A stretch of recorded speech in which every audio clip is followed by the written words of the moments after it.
Ya chagwa chakon dia nergo dia do konten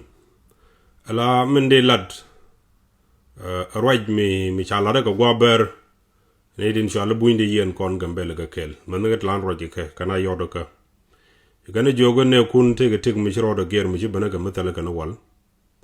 rudi roi ke lo kor mi je kor nyen ko kor gwa de paiwo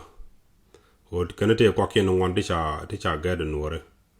ka che to bo zirand yat ka naten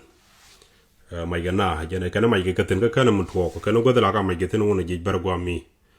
kana to won tam mani je nore na mo quality am kon go roba mat boko te en media share kon ne chang kon win to goal jingo no wan mat kon ga chanen bo kanwari la kan re ken kana kokoro re ko to guteno mutimi chi we den ta ka daga kana kokkan sunu ken kokka teg mutel ga kon no mo la kon ji kon budwal ko baran kut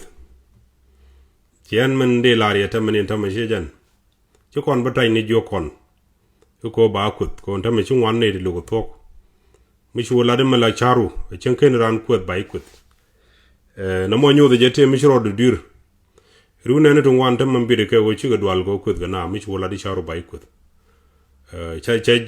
nyu de shana divian shana jen ka culture an kana tek dan kana mi cha jen ka culture un cha jek kon de kon culture mu go no wal na let ram nyon no gwan boro chero go ram dol ba ko no gwan boro ram lim gwan boro go kon medan ram gwan lom chi ram go chang no kun cham no ka de na kun geje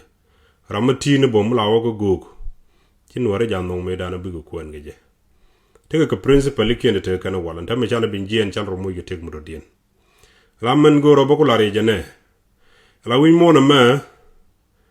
ger na ro galat kana char tala do dien ger na ro geje mani wo bi duere bi ro ngok lat gene ga tet la wi dial chi men go yen wi chala singapore chige christian ne ka chige muslim no bolong chige religious but ngot tiga witi chicken kud abram mi giti chicken ko gur katale ka duer changot chare laga kale na tel ram nyur bang riuna mo choro mo abot ken kwike wo mende lade ngu den ko la goro de natake ka bod mo gwa mo na gwire buna nyo dob no mata changlel jogedi kwatre de bailel ne goro je ko bod mi jo wi kwa mo bi char go weji wedi men gwi gwa ga wejende wej benefit chen gwa ni dun wan ga goro je bilat ala men goro de lariye wi mo na metale mi je ga bang tele mo ba bang e chang ne men cha lar ga bible ya u cha wodi ni ala mit ko go tele ram mi ga bang men indeed e ka je no mo tele ram mi ga bang men indeed mi nga yene me dan kej mi je wo be e be ben goro kon dong ge be liu dong ya gad ga bain duol mi je ben e be kwaran mi cham nagge wan jeno wendi bo gwa jeno wo kago wo gurgo mi cham bo cham di do dien ki ba cham kom do dien tele free line wi mono ma teleje chanro mislead ka tele ram moy go boy chen yen teleje te dogon dial ga misleading chanro bat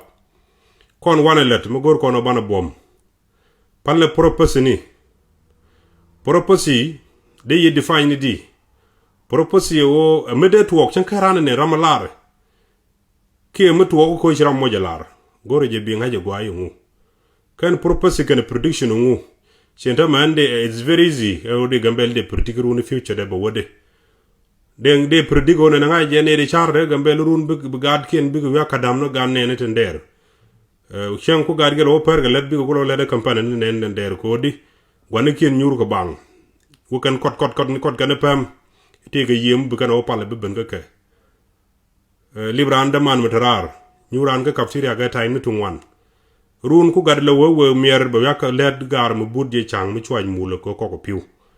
it's very easy to predict the future of people but purpose kan prediction to ka da ko gore je bi ngaji tele wej mi chi achieve mi chi men gore mi achieve ko purpose teleje changa nin bible la kona ko na bub kono tar kono chi kono goro kono ko gwade tele purpose mi chi to ko gwade ten when in Israel chika take exile almost ke 2000 years I mean many me chi wudi no lat chika purpose no kweng penji kan waga science chi ko business ne chi ko do mbiro dien mat ke je chi use ne conscious mind aje no ban roger ke jamo tale tam de propose man ngwane no re chi ko da almost go daro bona me cha wo ko ngunde nga kan bu problem dien ba tu ngunde bona me ka Jesus that's it kan bu problem dien ben ke divine power na mo tale je wi mon kan mo to bala de chang brando ko ro de brand lat ba ko mi ne na gwa wo gatin ka che bula ka che gwa ne ru wan nen kan men we jegre society ka ba dwal ga ko ri ne to wan cha tok lo kan ko ro bar dan la to kon wan le ne ka bene pam gwa mene yen nyerbo me wur mi chalo chi lat gor chu please chu te ga time ge je mu kan wonen bo onu ne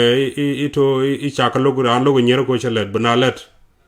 er gona jagna wunum la kan mena belina ne yod mero moy mero wad moy kero ngu